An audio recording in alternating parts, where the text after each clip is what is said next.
Bonjour. C'est moi Orson Welles. J'aime pas trop les voleurs et les fils de pute. Salut, c'est Nos Ciné, votre rendez-vous avec le cinéma et pour ce soir dans une configuration un petit peu particulière puisque nous sommes au Club de l'Étoile et en public. Vous êtes bien là ? Ah merci, vous avez tout donné, c'est super. Donc ils sont tous présents, tous ceux qu'on vient d'entendre, pour découvrir ou redécouvrir un film certes récent, mais qui, selon nous, n'a pas vraiment eu les honneurs qu'il méritait. Il s'agit d'À la poursuite de demain, soit Tomorrowland pour les bilingues, le film de Brad Bird de 2015. Pour ceux qui, du fond, ne suivent pas Brad Bird, c'est le réalisateur du Géant de fer, des Indestructibles, de Ratatouille et de Mission Impossible, Protocole Fantôme. À la poursuite de demain est coécrit par Damon Lindelof, c'est le mec qui a créé Lost et The Leftovers, et compte notamment George Clooney, Britt Robertson et Hugh Laurie à son casting. On va en causer avec notre ami Rafik Djoumi. Salut Rafik. Salut Perrine. Allez, c'est Nos Ciné Extra Ball spécial à la poursuite de demain et c'est parti. Monde de merde. Pourquoi il a dit ça? C'est ce que je veux savoir. Pour résumer, À la poursuite de demain, c'est l'histoire de Kazé, une jeune adolescente brillante et optimiste, avec une certaine capacité scientifique, et Frank, un homme qui fut autrefois un inventeur de génie, mais désormais déçu. Ils s'embarquent tous les deux pour une périlleuse mission. Le but, découvrir les secrets de Tomorrowland et, accessoirement, potentiellement sauver le monde, rien que ça. Mais bon, quand on dit À la poursuite de demain, tous ceux qui savent pensent au mot échec. En France, c'est pas tout à fait le cas, puisque le film a frôlé environ les 900 000 entrées, ce qui est pas mal lors de sa sortie, surtout dans le marché actuel. Mais globalement, à l'échelle mondiale, c'est un autre son de cloche, puisque le film avait coûté approximativement 180 millions de dollars, hors frais de promotion, et n'a rapporté que 209 millions de dollars au total, ce qui n'est pas foufou, voire pas bien du tout pour un blockbuster, et encore moins pour un film produit par Disney, n'est-ce pas Rafik ? Tout à fait, et on peut dire que c'est effectivement un film qui se destinait à l'échec en jouant sur un réseau de valeurs qui vont complètement à l'encontre de son époque et qui l'a rendu très difficilement marketable. Déjà, ça n'est pas une adaptation d'une série connue, ça n'est pas une franchise installée, ça n'est pas une suite, c'est un projet original qui s'est développé en fait dans un studio Disney qui était en pleine mutation, qui passait du Disney, on va dire, des années 90, celui qui faisait vraiment encore référence à son âge d'or et dans l'héritage de son fondateur, Walt Disney, à on va dire le studio des néo-franchises que sont Marvel et Star Wars, entre autres, quoi. Tomorrowland, au départ, c'est Damon Lindelof qui l'a proposé à Disney. Le projet aurait dû s'appeler 1952 au départ. Il a été greenlighté parce qu'effectivement, il y avait la possibilité, comme Disney le fait souvent, de jouer avec des attractions qui existent dans leur parc installé. Des Caraïbes, notamment. Tout à fait. Et le film faisant ouvertement référence à Epcot, cette cité futuriste dont rêvait Walt Disney, il y avait la possibilité de jouer un peu sur cette imagerie-là.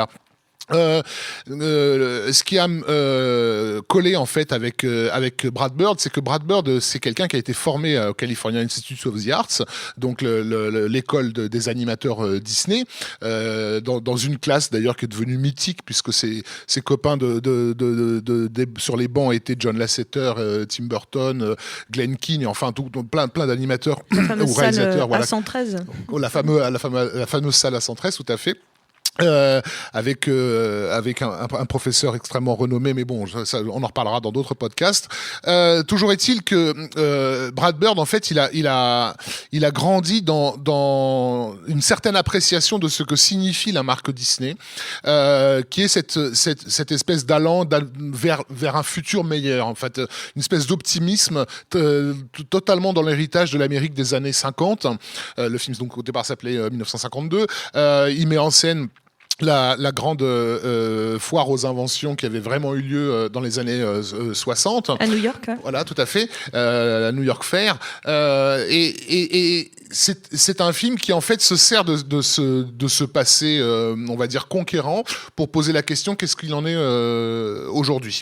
Qu'est-ce qu'il en est aujourd'hui de la vision qu'on a de nous-mêmes ? Et du coup, de l'imaginaire, en fait, qui nous aide à avoir une vision de nous-mêmes. Et donc, il s'est passé un truc assez intéressant, c'est que ce projet commençait à se développer à l'époque où Disney a mis la main sur Star Wars. Et bien sûr, parmi les réalisateurs potentiels qu'ils avaient sous la main, ils en avaient un qui était parfait parce que c'est à la fois un animateur et un réalisateur de films live qui connaît très bien la franchise et qui en est fan, c'est Brad Bird lui-même. Et il lui a été proposé de reprendre la franchise pour Star Wars épisode 7. Et Brad Bird a refusé pour faire Tomorrowland. Et d'ailleurs, il a dû s'en défendre auprès de journalistes parce que quand on a su qu'il travaillait pour un film de science-fiction pour le studio Disney, les gens étaient persuadés qu'il avait menti à tout le monde et qu'il faisait vraiment Star Wars. Donc il a dû démentir en disant non, ça s'appelle Tomorrowland. Voilà, ça a dû leur faire tout drôle quand ils ont vu Tomorrowland. Ah, mais c'était pas Star Wars. Alors, bien sûr, je vais pas révéler ici le récit du film, mais c'est quand même un film qui est entièrement construit sur l'idée que ce qui nourrit notre imaginaire est aussi ce qui nous fait avancer. Et la phase, ce que Brad Bird a injecté là-dedans à titre personnel, Damon Lindelof, lui, on va dire, il a vraiment amené le concept de ce qu'on appelle, ce qu'ils ont appelé le plus ultra, c'est-à-dire l'idée de cette société secrète à laquelle aurait appartenu Walt Disney, Gustave Eiffel, Nikola Tesla, Edison, et dans l'idée de créer un monde meilleur. D'autres grands inventeurs un peu rêveurs, quoi. Voilà, des grands rêveurs, avec cette idée que le Epcot de Disney n'était qu'un paravent pour réellement bosser sur une vraie cité futuriste qu'ils auraient construit ailleurs. Lindelof étant un de ces scénaristes qui se nourrit beaucoup des théories de la conspiration, il s'est passé un truc assez amusant, c'est que dans la réalisation du film, toutes les références à cette société secrète plus ultra ont progressivement disparu. On n'en entend plus vraiment parler dans le film final. Mais comme pour le marketing, ils avaient commencé à faire des sites internet dans une espèce d'alternate reality game à ce qu'on appelle les ARG, où il fallait découvrir des choses autour du film. Il existe en fait, si on cherche très bien, un site consacré à cette fameuse société secrète plus ultra, donc auquel auraient appartenu tous ces personnages qu'on vient de citer, mais qui aujourd'hui, détaché du film, fait que certains conspirationnistes pensent que ça fait référence à une vraie société secrète. Donc ça, c'est marrant comment ça rejoint... La réalité a dépassé la fiction. Enfin, voilà, en s'inspirant des conspirations, on en nourrit d'autres.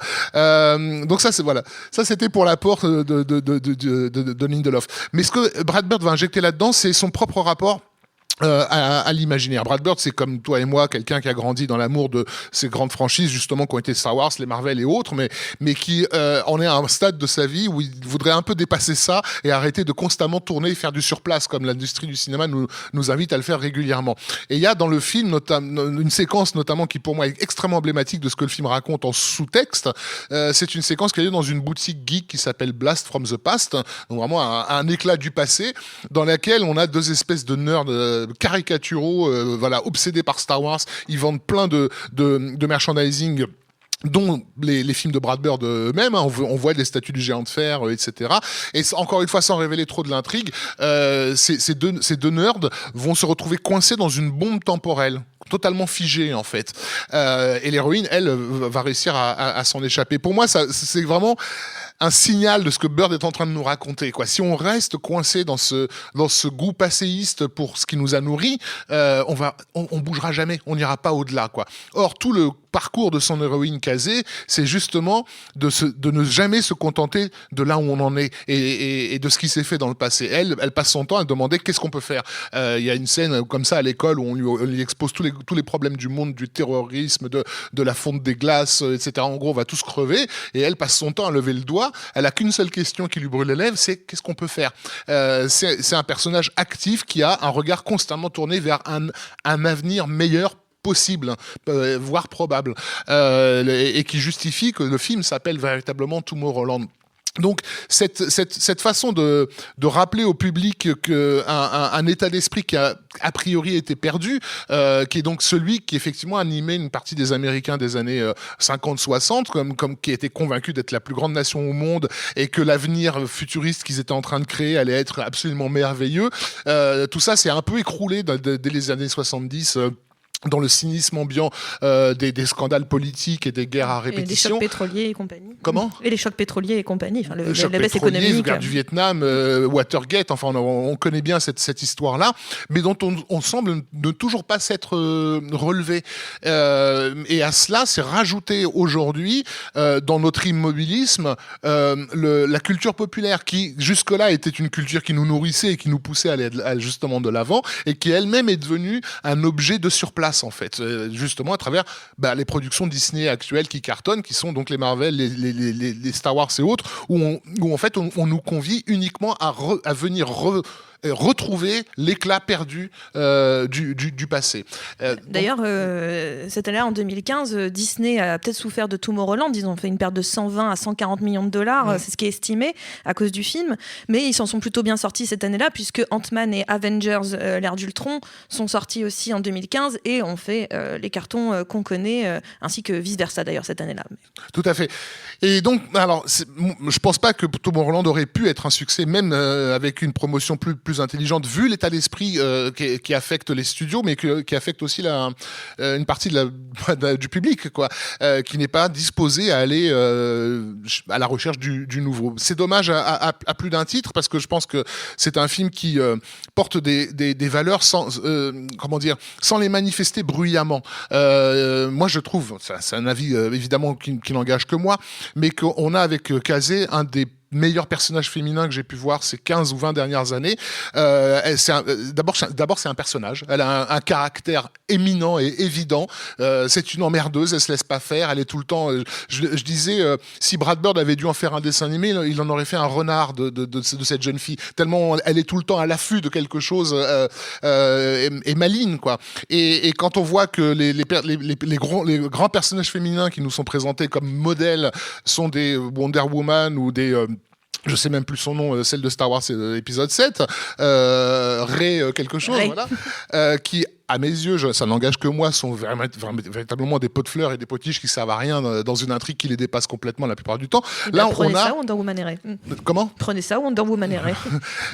On a vraiment avec Kazé un personnage qui fait avancer l'intrigue. Les choses se passent parce que elle a décidé de s'engager dedans, et que les questions, les difficultés auxquelles elle est confrontée l'obligent à se remettre systématiquement en question. Ça, c'est déjà vraiment un point très fort. Il y a un autre point que je trouve magnifique dans le film, justement de retour à cette rêverie du passé à travers un personnage que je ne citerai pas, mais de cyborg, et d'une relation humaine qui a pu se créer avec ce personnage-là, que je trouvais incroyablement touchant.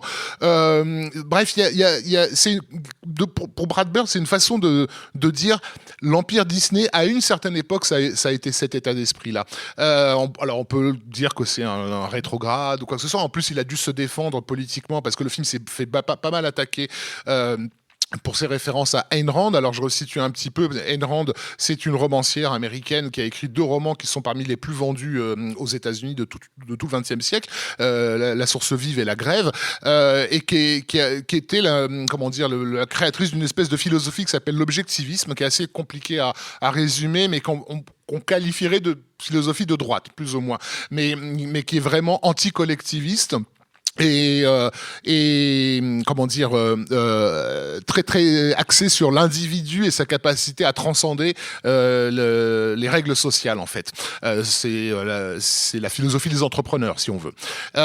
Et donc Lindelof s'est souvent intéressé à ce personnage-là. Il l'a cité déjà dans Lost à plusieurs reprises. Et c'est un personnage assez ambigu, enfin politiquement ambigu, en fait. On ne sait pas trop si c'est libertarien ou vraiment une droite bien dure.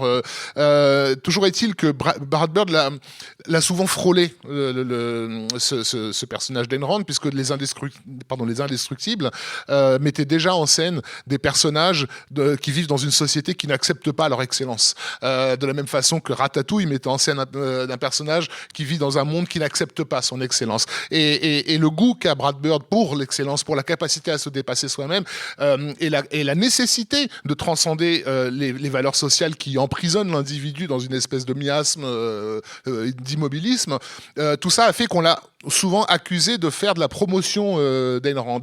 Et la critique américaine, notamment new-yorkaise ou à Los Angeles, étant plutôt démocrate de gauche, il voit ça d'un mauvais œil, et Brad Bird a dû se défendre, parce qu'effectivement, lui... c'est pas un randien, c'est même pas un libertarien.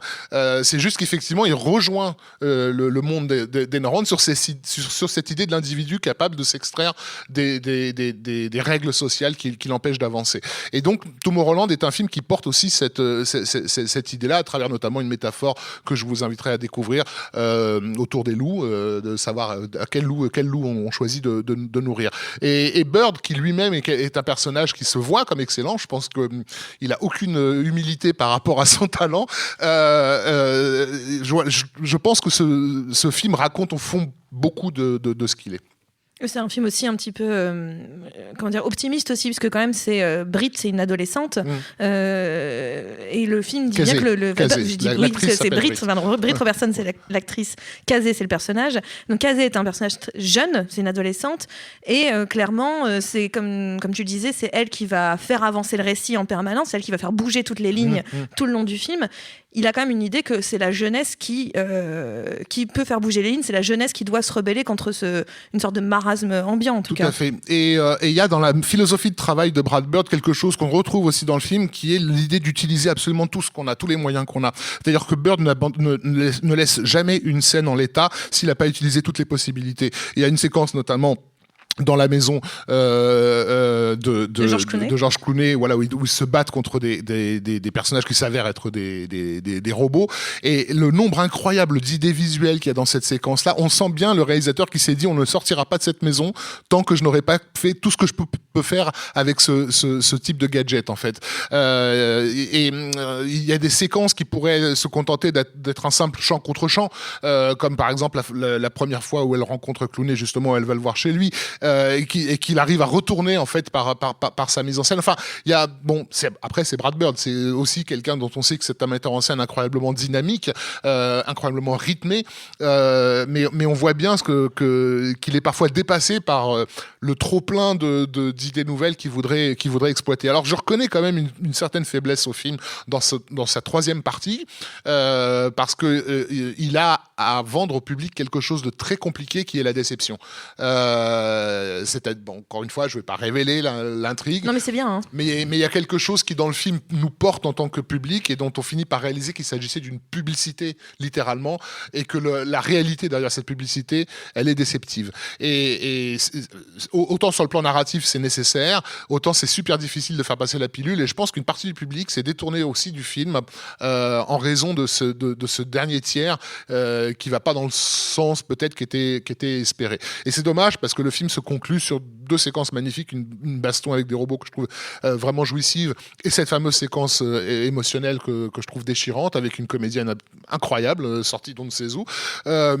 Enfin voilà, je pourrais vraiment en faire comme ça des tonnes sur les qualités multiples du film. En tout cas, des choses qui nous prouvent, quand on voit justement ce qui a cartonné, comme tu l'as cité tout à l'heure, cette année-là. Enfin, je veux dire, comparer Tomorrowland à Ant-Man, c'est Retour à le futur contre Pinot Simple Flic, quoi.